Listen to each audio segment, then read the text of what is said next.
Welcome back to Decoding Historical Accuracy, the series where we peel back the layers of Hollywood's grandest tales to find the truth within. Today, we're tackling the titans of the silver screen, the historical epics. From the sands of ancient Rome to the battlefields of medieval Europe, these films transport us to another time. But how much of what we see is history, and how much is Hollywood? Let's find out.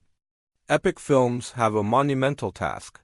They must entertain a modern audience while representing a past that is often alien and complex. Think of a film like Gladiator. It brilliantly captures the spectacle and brutality of the Roman arena. The characters, the political intrigue, the thirst for freedom, it all feels so real. But is it accurate? Well, yes and no. The Emperor Commodus was a real historical figure, and he did indeed fight as a gladiator. However, the protagonist, Maximus, is a complete fabrication. He's a composite character, an archetype created to give us, the audience, a relatable hero to root for. This is a classic technique filmmakers use. They build a fictional narrative within a historically authentic world.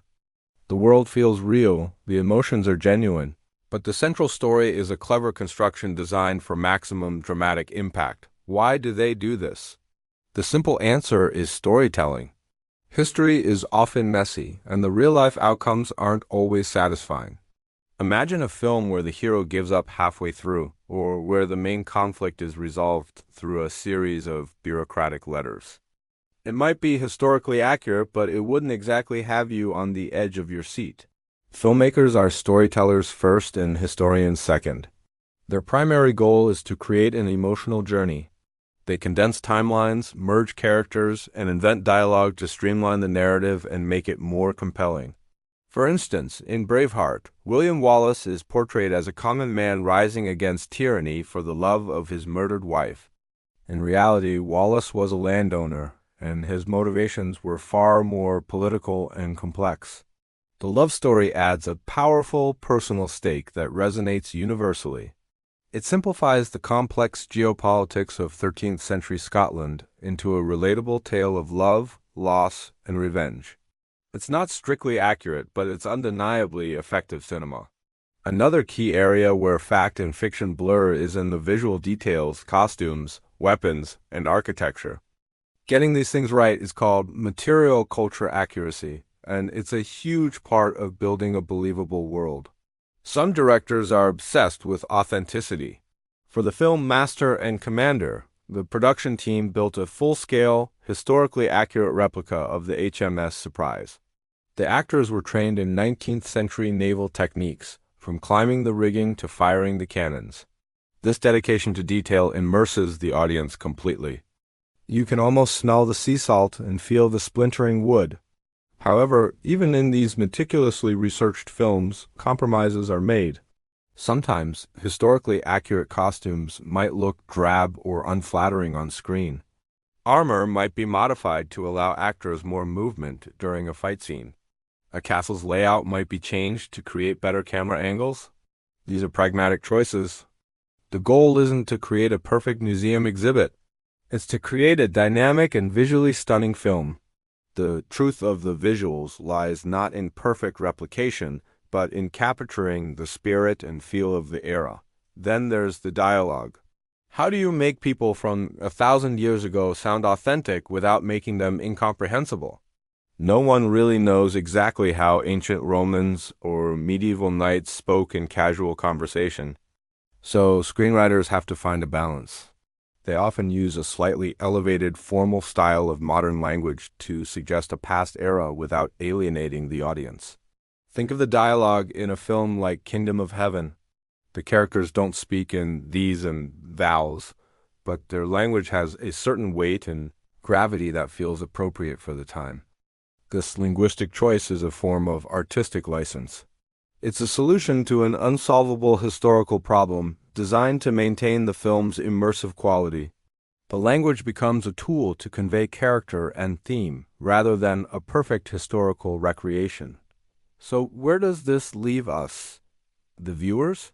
Should we dismiss historical films as pure fantasy? Absolutely not.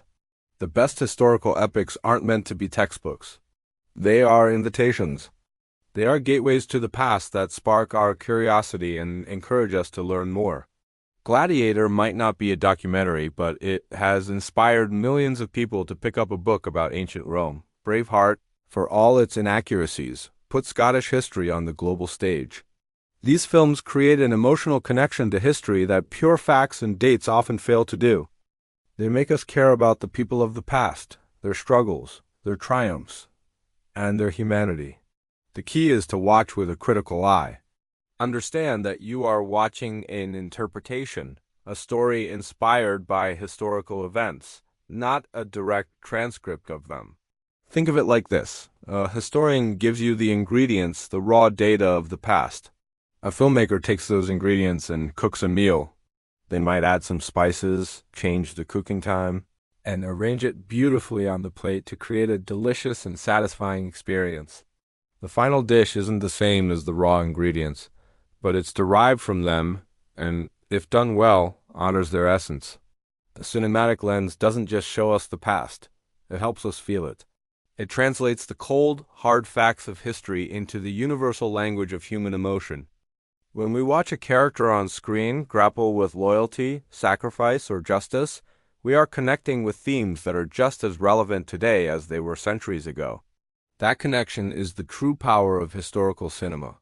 Ultimately, the relationship between film and history is a dance. It's a constant negotiation between fact and fiction, between authenticity and drama. As viewers, our job is to appreciate the artistry of the dance. We should celebrate the incredible world building, the powerful performances, and the thrilling stories while also recognizing where the filmmakers have taken creative liberties. Use these films as a starting point. If a movie excites you, dive into the real history behind it. Read the books, watch the documentaries, and visit the museums. You'll often find that the true story is just as fascinating, if not more so, than the fictionalized version. The cinematic lens may bend the truth, but in doing so, it can illuminate the past in a way that is both unforgettable and profoundly human.